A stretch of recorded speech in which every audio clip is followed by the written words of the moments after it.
नमस्कार, सत श्री अकाल, आदाब। मैं हूं अन्नू कपूर और आप सभी का स्वागत करता हूं, इस्तकबाल करता हूं आपके अपने चहेते शो में जिसका नाम है सुहाना सफर विद अन्नू कपूर, सिर्फ 92.7 बिग एफएम पर। आज के शो में जिक्र, चर्चा, गाने, तराने और अफसाने 1973 की फिल्म। तो मेहरबान कदरदान, आज चर्चा करेंगे वर्ष 1973 की।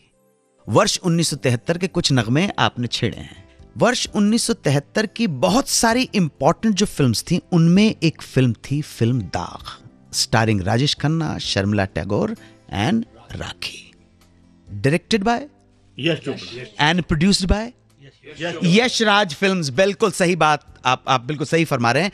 इस फिल्म के साथ ही यशराज चोपड़ा ने अपने फिल्म प्रोडक्शन बैनर की स्थापना की। इससे पहले यशराज चोपड़ा, यश चोपड़ा जी, अपने भाई के साथ एसोसिएटेड थे और भाई के साथ काम करते हुए भाई ने उनको डायरेक्शन का चांस दिया और उन्होंने धर्मपुत्र फिल्म बनाई, धूल का फूल बनाई, इत्तेफाक बनाई और बनाई हमारे देश की पहली मल्टी स्टारर फिल्म वक्त। वक्त के बाद हो गई उनकी शादी और बकौल यश चोपड़ा साहब, शादी के बाद उन्होंने महसूस किया कि उनके कंधों के ऊपर कितनी बड़ी जिम्मेदारी आ गई है।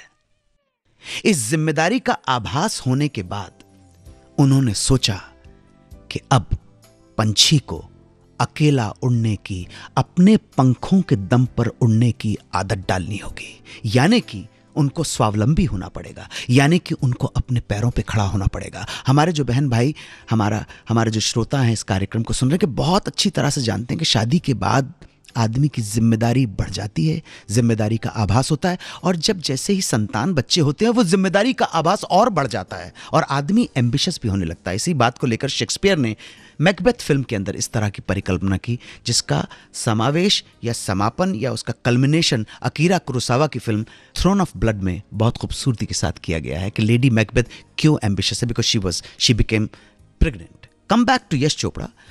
जिम्मेदारी का आभास होने के बाद मन में थोड़ी सी हिचक के साथ उन्होंने सोचा कि मैं भाई से अलग होके अपने फिल्म प्रोडक्शन बैनर की स्थापना कर डालूं। इस बात का जिक्र उन्होंने किया सन एंड सैंड के मालिक अपने दोस्त से। दोस्त ने कहा कि यश, तेरा निर्णय, तेरा फैसला बिल्कुल सही है, घबरा मत, अपने पैरों पे खड़ा हो जा तू और लॉन्च कर दे अपना film production banner Yashraj films. इस बात को सोचते हुए उन्होंने अपने बड़े भाई को अप्रोच किया।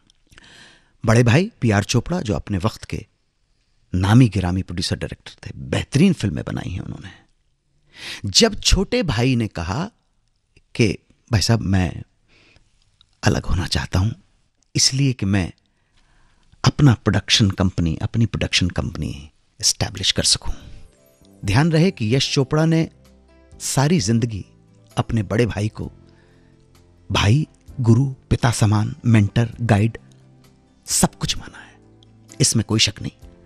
यश चोपड़ा जैसे लोग, बिमल रॉय जैसे लोग अलग ब्रीड के लोग होते थे कि भाई ने बोल दिया तो ठीक है। ये कहीं ना कहीं रिश्तों के अंदर वो निभाने जीज संस्कारों का था। तो जब यश चोपड़ा ने अपने भाई को बोला कि मैं अलग होना चाहता हूं, तो भाई ने कहा कि ठीक है, एक बात का ध्यान रहे कि अगर तुम अलग होना चाहते हो तो स्टार को साइन करने से लेकर और फाइनेंस अरेंज करने तक हर चीज तुम्हें खुद अपने बलबूते पर करनी पड़ेगी, अपने बलबूते पर। अगर अपने पंखों के सहारे परवास करनी है तो पंख तुम्हारे होंगे, सहारा मैं नहीं दे पाऊंगा। यश जी ने कहा, जी भाई साहब, बस आपका आशीर्वाद चाहिए और कुछ नहीं चाहिए।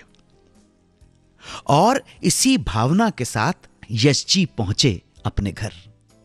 अभी थोड़ा ही समय हुआ था पैमेला जैसी खूबसूरत लड़की के साथ शादी किए हुए। उन्होंने अपनी बीवी को एक जगह, एक बार कहीं पिज्जेरिया में खाना खाते हुए बताया भी था, दाग फिल्म की कहानी जो गुलशन नंदा ने लिखी थी। बीवी के पास पहुंचे, बीवी को बताया, साथ में माताजी भी रहती थी। माताजी को उन्होंने कहा कि माताजी, मैं भाई साहब का मैंने साथ छोड़ दिया है। माताजी ने अपने लाडले बेटे की आंखों में देखा, कहने लगे, पुत्र, तू वही कर जो तेरा दिल कहता है, मेरा आशीर्वाद तेरे साथ है। माताजी का आशीर्वाद था यश चोपड़ा के साथ। यश चोपड़ा बोले, माताजी, मैं जलंधर से जब बॉम्बे आया कि मैं फिल्मों में काम करूंगा, फिल्म का डायरेक्टर बनूंगा, तब भी आपने यही बात की थी कि जो तेरा दिल करे पुत्र वो तू कर, मेरा आशीर्वाद तेरे साथ है। तो माताजी आपके आशीर्वाद के साथ 20 साल गुजार दिए, आगे आने वाले 20 साल भी माताजी तेरे आशीर्वाद के साथ गुजर जाएंगे। और इस तरह से यशराज फिल्म्स की स्थापना हुई और उसमें फिल्म बनी Daag, starring Rajesh Khanna, Sharmila Tagore, Rakhi, music by Laxmikant Pyarelal, और गीत एक ही व्यक्ति को लेके साथ आए थे बीआर फिल्म से, साहिर लुधियानवी। और यहीं से शुरू हुआ सफलता का एक सफर। ये सारी दास्तान, ये सारा सिलसिला सुहाना सफर विद अन्नू कपूर में। 92.7 बिग एफएम पर आप सुन रहे हैं सुहाना सफर विद अन्नू कपूर।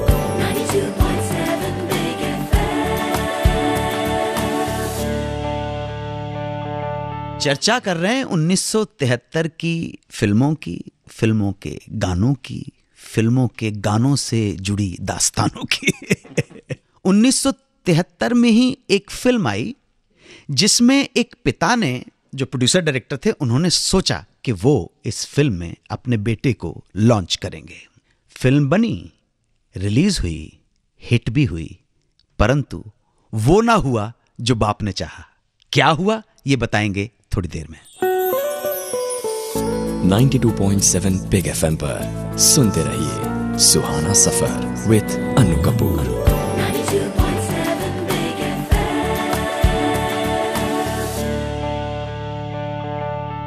नासिर हुसैन साहब हमारी फिल्म इंडस्ट्री के बहुत हाई प्रोफाइल, बहुत मशहूर और मारूफ प्रोड्यूसर डायरेक्टर रहे।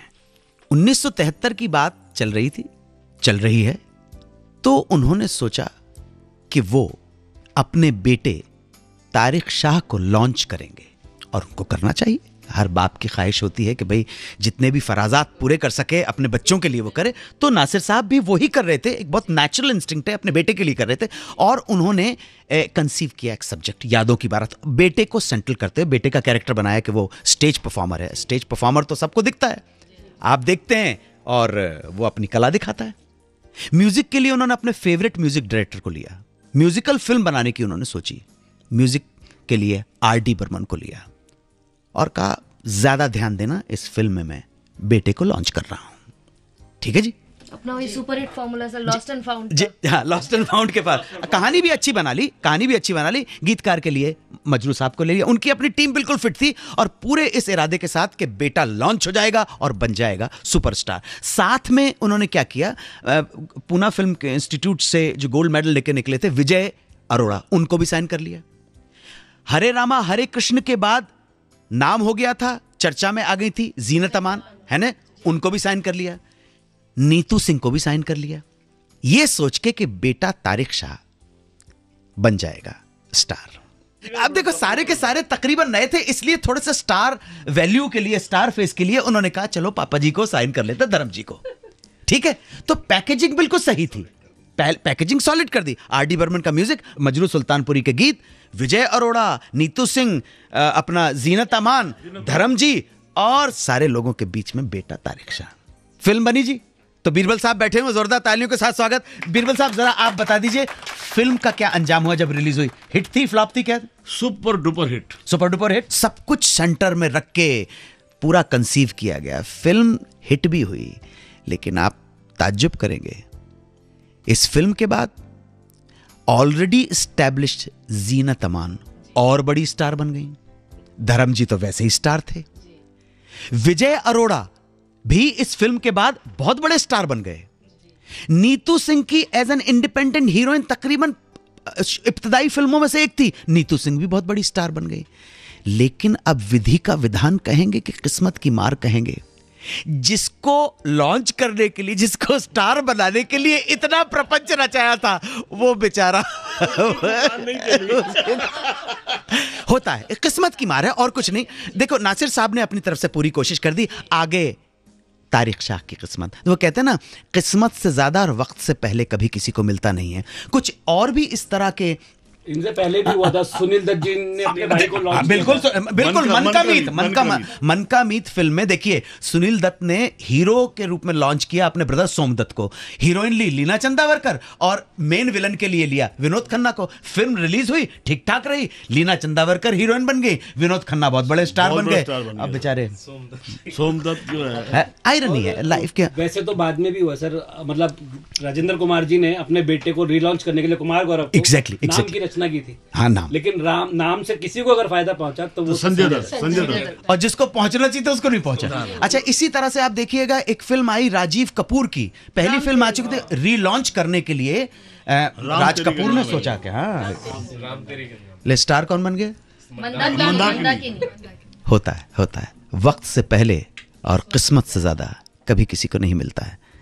यादों की बारात को कैसे मिल जाता है। बड़े बड़े स्टार्स ने एक मौका, एक अवसर, एक अपॉर्चुनिटी को रिफ्यूज कर दिया। ये मौका, ये अवसर, ये अपॉर्चुनिटी दामन में जाके गिर गई एक न्यू कमर के, और फिर ये न्यू कमर उन सारे बड़े बड़े स्टार से बहुत आगे निकल गया। कौन था, कैसे हुआ, बात करेंगे थोड़ी देर में। 92.7 बिग एफएम पर सुनते रहिए सुहाना सफर विद अनु कपूर।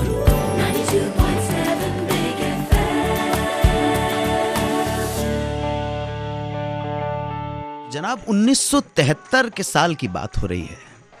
इस साल एक प्रोड्यूसर डायरेक्टर ने सलीम जावेद की कहानी पर एक फिल्म बनाने की ठान ली। कहानी थी एक निर्भीक और सच्चे ईमानदार पुलिस इंस्पेक्टर की, जिसके जहन में कहीं कौंधती रहती थी बिजलियां जब उसने अपने मां बाप का मर्डर होते हुए देखा था विलन के हाथों। प्रकाश मेहरा ने इस रोल के लिए अप्रोच किया शम्मी कपूर को। शम्मी कपूर ने कहा कि भाई इसमें कोई डांस वांस नहीं है यार, मैं क्या करूंगा इसके अंदर। वो अपनी जगह पे सही थे, कोई डांस वांस रखो तो कुछ करें। प्रकाश मेहरा ने कहा शम्मी जी ये डांस वाला कैरेक्टर ही नहीं है। यहां से मायूस होकर प्रकाश मेहरा पहुंचे देव साहब के पास। देव साहब का भी वही जवाब था। कैसे बोला होगा? प्रकाश तुम्हारा सब्जेक्ट अच्छा है लेकिन no romance, no dance, no song, how I will act in this. ऐसा ही कुछ कहा। देव साहब ने भी रिफ्यूज कर दी, लेकिन देव साहब ने ये कहा कि हम फिर भी कंसिडर कर सकते हैं, अगर तुम ये फिल्म हमारे बैनर के लिए प्रोड्यूस करो तो। प्रकाश मेहरा ने कहा देव साहब ये तो पॉसिबल नहीं है, प्रोड्यूस भी मैं करूंगा और डायरेक्ट भी मैं करूंगा। दूसरी निराशा के बाद पहुंचे प्रकाश मेहरा राजकुमार के पास। राजकुमार ने कुछ अजीब सी शर्त रख दी। जानी तुम्हारी फिल्म तो करेंगे लेकिन एक शर्त है, हमारी शूटिंग के वक्त तुम डायरेक्टर हो, अपना चेहरा हमारे सामने दिखाना मत। जानी तुम बैठोगे मेरे सामने लेकिन बुर्का पहन। इस तरह के किस्से मार्केट में हैं, मार्केट में इस तरह के किस्से हैं। हर तरफ से निराश जब हो गए, 3 जगह पे प्रोड्यूसर डायरेक्टर जाएगा और तीनों हीरो रिफ्यूज कर देंगे, तो आप प्रकाश मेहरा के मन की हालत अच्छी तरह से समझ सकते हैं। पता नहीं कैसे प्राण साहब ने इनको रेकमेंड किया एक नाम, एक न्यू कमर का। दिखने में ओके, कन्वेंशनल लुक के हिसाब से कोई ग्रेट पर्सनैलिटी नहीं, लंबा चौड़ा, लंबी लंबी टांगे। प्राण साहब ने कहा प्रकाश इस लड़के के अंदर, इसकी आंखों में मैंने जुनून देखा है, आग देखी है। प्रकाश मेहरा ने इस न्यू कमर को बुलाया, इसका स्क्रीन टेस्ट लिया और इसको साइन कर ली। प्रकाश मेहरा ने न्यू कमर को बुलाया, इसकी 1-2 फिल्में रिलीज हो चुकी थी, देखा उसका काम, फाइट वाइट अच्छी करता है ये, और प्राण साहब ने रेकमेंड भी कर दिया था। स्क्रीन टेस्ट के बाद इसको साइन कर लिया। फिल्म की शूटिंग शुरू हुई। इस फिल्म में ओम प्रकाश जी का भी एक अच्छा रोल था। मैंने विश्वसनीय सूत्रों से सुना है कि फिल्म की शूटिंग के दौरान एक सीन शॉट देने के बाद ओम प्रकाश जी ने प्रकाश मेहरा को कहा प्रकाश जरा रुकना, एसटीडी का चलना नहीं था, मुझे गेट पर जाके एक ट्रंक कॉल मिलाना है। ओम प्रकाश जी ने अब के चेन्नई तब के मद्रास ट्रंक कॉल मिलाया, जहां एवीएम स्टूडियो में दिलीप कुमार साहब शूटिंग कर रहे थे। ओम प्रकाश जी ने दिलीप कुमार को फोन पे बताया कि यूसुफ, इंडस्ट्री में तुम्हें टक्कर देने वाला कोई आ गया है। यूसुफ साहब ने सुना कि कौन? कहने इस लड़के का नाम है अमिताभ बच्चन, और यहीं से इंडस्ट्री का एक नया दौर शुरू हुआ। यहीं से एक नई इमेज जनता के सामने आई। ध्यान रहे, उससे पहले इमेज थी लवर बॉयज की, रोमांटिक हीरोज की। लवर बॉय की नेक्स्ट डे लवर बॉय की इमेज को लेके आया था राजेश खन्ना। Romantic hero Devanand, Joy Mukherjee, Shammi Kapoor, Vishwajeet. यहां से आया एक एंग्री यंग मैन, और बात उसके बाद तो कहते हैं ना, rest is history. Amitabh Bachchan, salute Amitabh Bachchan को, सल्यूट उनकी फनकारी और कलाकारी को। जी आप कुछ के, मुझे लग रहा है एहसान भाई आप कुछ शेर याद आ रहा है मुझे मालूम जी। और जब ये फिल्म सुपर डुपर हिट हुई तो अमिताभ बच्चन जी ने प्रकाश मेहरा को शेर सुनाया, जब तक बिके न थे तो कोई पूछता न था, जब तक बिके न थे तो कोई पूछता न था, आपने खरीद कर मुझे अनमोल कर दिया।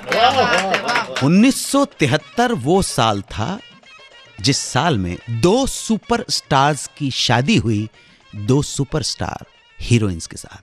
बात करेंगे थोड़ी देर में। 92.7 बिग एफएम पर सुनते रहिए सुहाना सफर विद अनु कपूर।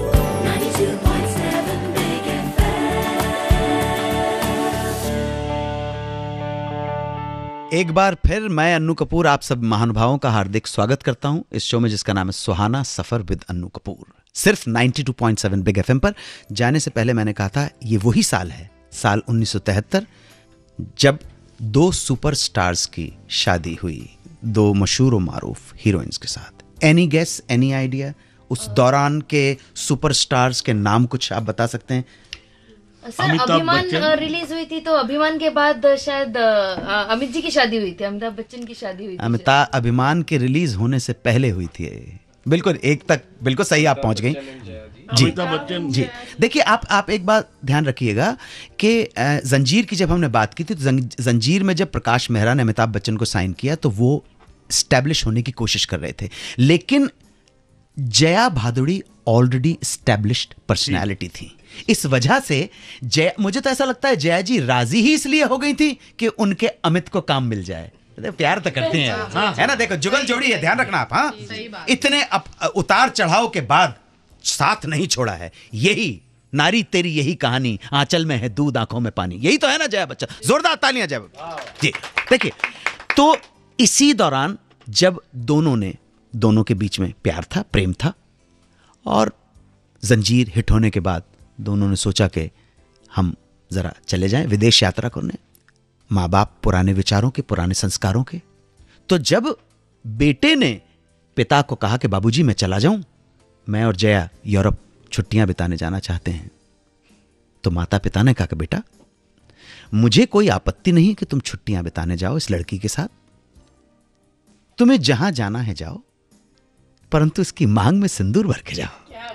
है दे, इसको अपनी विधिवत अपनी पत्नी बना के जाओ, ऐसे नहीं जाना। देखिए ये है संस्कार, अभी बिल्कुल सही बोल रहे हैं, ये संस्कार है, ये हमारे देश की रवायत है। तो इस तरह से 1973 में जंजीर की सफलता के बाद अमिताभ और जया का पाणिग्रह संस्कार हुआ और दोनों एक बंधन में बंध गए। दोनों सही रहें, सलामत रहें, खुश रहें, आबाद रहें, मुंबई रहें या इलाहाबाद रहें। अच्छा ठीक है, ये वही साल था जब राज कपूर ने गुजरी हुई असफलता के दौर के बाद अपने बेटे को लॉन्च करने के लिए एक फिल्म की परिकल्पना की। बॉबी लव स्टोरी थी। स्टार कास्ट तो साइन की, प्रेमनाथ को साइन किया, सोनिया साहनी को साइन किया, अपने प्राण साहब को साइन किया, ये तब से। लेकिन न्यू कमर अपने बेटे को लॉन्च करने के लिए, चिंटू ऋषि कपूर को लॉन्च करने के लिए, और चुन्नी भाई कपाड़िया की बेटी डिंपल को साइन किया। ठीक है, अपनी तरफ से सुनते हैं कि शंकर जयकिशन वाले जयकिशन जी की डेथ हो चुकी थी और राज कपूर खोज रहे थे कि कोई म्यूजिक डायरेक्टर आज के दौर का जवान म्यूजिक देने वाला। ऐसा सुना है कि राज कपूर ने कहा था कि मुझे जवान म्यूजिक डायरेक्टर की तलाश, जवान म्यूजिक हो जिसका। तो नौशाद साहब ने इन जवान म्यूजिक डायरेक्टर्स का नाम बताया। नौशाद साहब ने सुना है कि राज कपूर को सजेस्ट किया लक्ष्मीकांत प्यारेलाल का नाम, लक्ष्मीकांत प्यारेलाल का जवान म्यूजिक। साइन कर लिया राज कपूर ने, ठीक है। और उन्हें तलाश थी अपने बेटे की शक्ल के ऊपर गीत गाने वाले की, बेटे की आवाज की। तो कहते हैं कि शैलेंद्र सिंह बनने आए थे हीरो, राज कपूर ने कहीं उनको सुन लिया तो राज कपूर ने कहा कि तुम गाओगे मेरे बेटे के लिए। इसलिए एक फ्रेशनेस है जी। देखिए अब रेशमा जी का कितने खूबसूरती के साथ गाने का इस्तेमाल किया, रेशमा का ओरिजिनल गाना है ना।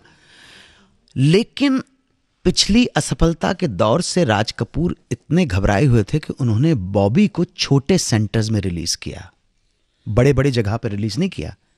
और छोटे सेंटर से जब पॉजिटिव रिपोर्ट मिली तब जाके बड़े बड़े सेंटर्स में कॉन्फिडेंस होने के बाद, बढ़ जाने के बाद उन्होंने बॉबी को रिलीज किया। बॉबी रिलीज हुई और हो गई सुपर डुपर हिट फिल्म। इसी में नरेंद्र चंचल को उन्होंने एज ए सिंगर भी इंट्रोड्यूस किया, बेशक मंदिर में, यहां पे उन्होंने बुल्ले शाह का कलाम इस्तेमाल किया। और इस फिल्म की सफलता के बाद ऋषि कपूर बन गए सुपरस्टार और साथ साथ डिंपल भी बन गई सुपरस्टार, ठीक है जी।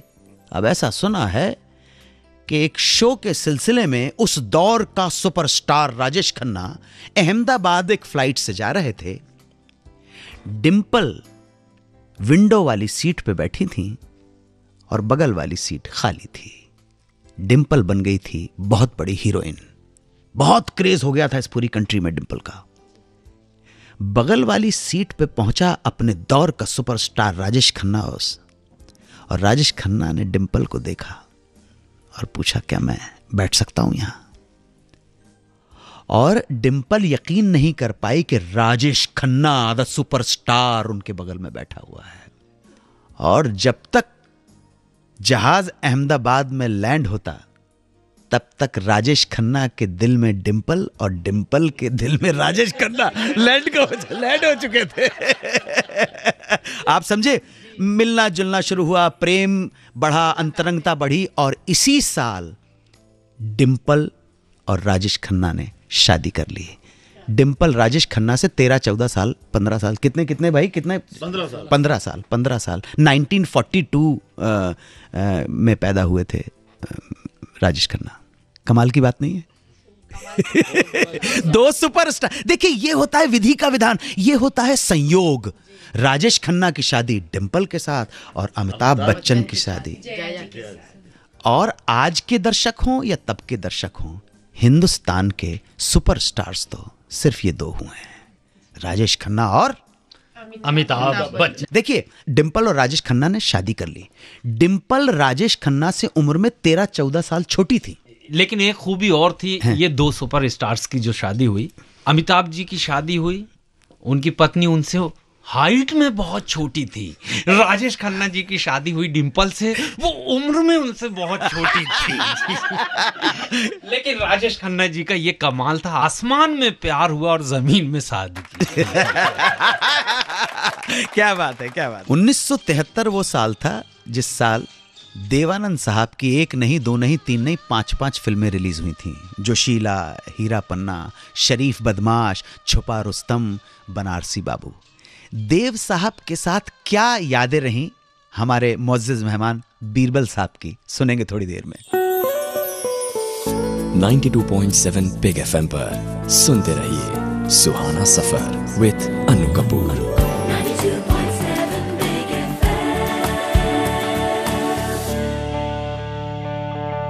स्वागत है आप सबका सुहाना सफर विद अन्नू कपूर, सिर्फ 92.7 बिग एफएम पर। जी ओवर टू यू बीरबल साहब। मैंने देवानंद साहब के साथ बहुत सारी फिल्मों में काम किया था, लेकिन उनकी डायरेक्शन में पहली दफा काम किया था, वो फिल्म थी इश्क इश्क इश्क। उसकी शूटिंग के लिए हम लोग कालिम्पोंग गए थे।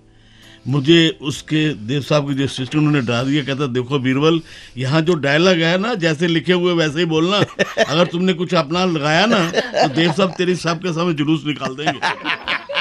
मैं बड़ा डर गया, तो मैंने कहा नहीं ठीक है। तो देव साहब बोले, जब मेरा शॉट लेने लगे, बीरबल आर यू रेडी? मैं कहा यस देव साहब। Let us take, let us take. Start sound, camera, action. अब इतनी जोर से एक्शन कहा मैं सब कुछ भूल गया। देव साहब बोले, Birbal speak your line, speak speak speak, cut it, why you are not speaking your lines. मैं कहा, देव साहब आई एम सॉरी सर, मुझे आपका स्टाइल नहीं पता था, अब आप टेक कीजिए। अब फिर उन्होंने शुरू किया, start sound, camera,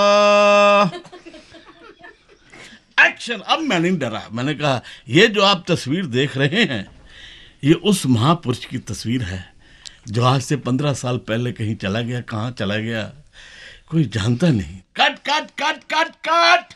Birbal, I want speed, see me what I want. You stand near the camera and I will stand in your place and see me what I want. अब देव साहब मेरा सीन कर रहे हैं। Birbal, look at me, don't look here and there, look at me. ये जो आप तस्वीर देख रहे हैं ये उस महापुरुष की तस्वीर है जो आज से 15 साल पहले कहीं चला गया। कहाँ चला गया कोई नहीं जानता। पुलिस आज भी उसकी तलाश कर रही है। I want like that, you understand? अरे वहां पर कोई 5-7 हजार की पब्लिक देख रही थी और मेरा जुलूस निकल रहा था। मेरी जिंदगी में ये पहला मौका था कि ऐसा जुलूस निकला था। तो फिर मैंने कहा, देव साहब आई एम सॉरी सर, अभी मैं बिल्कुल ठीक करूंगा। अब देव साहब ने कहा, स्टार्ट साउंड, कैमरा, एक्शन। मैंने कहा, ये जो आप तस्वीर देख रहे हैं ये उस महापुरुष की तस्वीर है जो आज से 15 साल पहले कहीं चला गया। कहाँ चला गया कोई नहीं जानता। Cut cut, not in my style. Thank you so much Birbal साहब, मजा आ गया। मुझे पूरी उम्मीद है कि आपको बीरबल साहब का ये संस्मरण देव साहब के साथ बहुत अच्छा लगा। स्टूडियो के हमारे जो श्रोता दर्शक झूम पड़े। 1973 की बात कर रहे हैं। इस साल बहुत सारी फिल्में रिलीज हुई, हिट हुई और बहुत सारे गाने हिट हुए जो तब भी हिट थे और आज भी हिट हैं। इन हिट गानों में एक गाना था, चुरा लिया है तुमने जो दिल को। आगे बात करेंगे कि ये गाना कहां से चुराया है। 92.7 बिग FM पर सुनते रहिए सुहाना सफर विद अनु कपूर।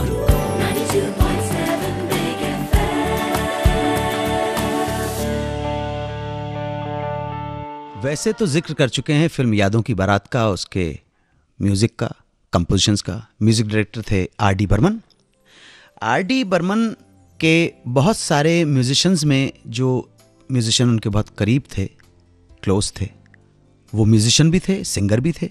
ऑलरेडी हकीकत से अपना सिंगिंग का करियर स्टार्ट कर चुके थे और परिचय के लिए बेस्ट सिंगर का नेशनल अवार्ड भी प्राप्त कर चुके थे, भूपेंद्र सिंह। तो भूपेंद्र सिंह ये गीत में टेक बजा रहे थे। भूपेंद्र सिंह गिटार बहुत अच्छा बजाते हैं, आला दर्जे के गिटारिस्ट। गाने की रिकॉर्डिंग के दौरान R.D. बर्मन ने भूपेंद्र से कहा कि भूपेंद्र, ये जो टेक बजाया है, जो कंपोजिशन रिकॉर्ड की है, चुरा लिया है तुमने जो दिल को, ये कंपोजिशन तूने कहाँ सुनी है? अगर तू मुझे बता देगा 24 घंटे में तो मैं तुझे 100 रुपए दूंगा। भूपी साहब ने दिमाग पे बड़ा जोर लगाया लेकिन पता नहीं कर पाए कि ये कंपोजिशन या ये स्वर लहरी उन्होंने कहाँ सुनी थी। 24 घंटे के बाद उन्होंने सरेंडर कर दिया और उन्होंने R.D. बर्मन से कहा कि पंचम मुझे तो समझ में नहीं आ रहा, तुम बताओ। तब R.D. बर्मन ने कहा कि जो गीत है चुरा लिया है तुमने जो दिल को, उसकी स्वर लहरी मैं इंस्पायर्ड हुआ हूं 1969 की film this must be Belgium के एक कंपोजिशन से, जिसके बोल थे, if it is Tuesday this must be Belgium. ये चुरा लिया है तुमने जो दिल को, ये गीत और इसकी स्वर रचना बेस्ड है इस कंपोजिशन पर। ये 1969 में एक फिल्म आई थी, दिस मस्ट बी बेल्जियम, उसका एक गीत था, if it's Tuesday this must be Belgium. और इस तरह से राहुल देव बर्मन ने अपने दोस्त म्यूजिशियन को ही बता दिया कि वो कहाँ से इंस्पायर हुए थे। देखिए, ये इंस्पिरेशन तब से लेकर अब तक चलता रहा है। इंस्पिरेशन और चोरी में सिर्फ फर्क इतना है कि जब आप 10 में से 9 चीजें अपनी ओरिजिनल करते हैं और 10वीं चीज बाहर से लेते हैं तो वो इंस्पिरेशन मानी जाती है। परंतु जब आप 10 में से एक अपनी करते हैं और 9 बाहर की लेते हैं तब वो इंस्पिरेशन नहीं, चोरी मानी जाती है। बहरहाल 1973 में बहुत सारी फिल्म्स रिलीज हुई यादों की बारात के अलावा। ऋषिकेश मुखर्जी की 2 फिल्म्स आई और काफी चर्चा में रही। अच्छी फिल्म भी उन्होंने बनाई, अभिमान और नमक हराम। अभिमान में कॉम्बिनेशन मियां बीबी की कहानी थी, साइन किया अमिताभ बच्चन और जया को, बिल्कुल सही कास्ट थी। अभिमान भी अंग्रेजी की एक film a star is born से इंस्पायर्ड है, ध्यान रखिएगा आप, ओरिजिनल कॉन्सेप्ट नहीं है, अंग्रेजी की एक फिल्म है। इसके अलावा नमक हराम में उन्होंने लिया आनंद की जोड़ी को रिपीट किया, अमिताभ बच्चन और राजेश खन्ना को। ये नमक हराम फिल्म भी अंग्रेजी की फिल्म बैकेट की कॉपी है जी। इसी साल सुधेंदु रॉय ने एक फिल्म डायरेक्ट की जो बंगला ओरिजिनल रस करके एक उपन्यास था, उसके ऊपर आधारित थी। फिल्म का नाम था सौदागर। इस फिल्म में उन्होंने कास्ट किया अमिताभ बच्चन, नूतन और पद्मा खन्ना को। अच्छी फिल्म, मुझे बहुत अच्छी फिल्म लगी। इस फिल्म से एक नया म्यूजिक डायरेक्टर इंट्रोड्यूस हुआ जिसने न सिर्फ संगीत दिया बल्कि गीत भी स्वयं लिखे। इनका नाम था Dadu Ravindra Jain, brilliant musician, brilliant music director. Dharam ji की इस साल अच्छी खासी 3-4-5 फिल्में रिलीज हुई। झील के उस पार, ज्वार भाटा, ब्लैकमेल, लोफर। तो कुल मिला के ये फिल्म इंडस्ट्री के लिए बुरा साल नहीं था। अमिताभ बच्चन, राजेश खन्ना के लिए बहुत अच्छा साल था, तो धर्मेंद्र के लिए भी 1973 बहुत अच्छा साल रहा।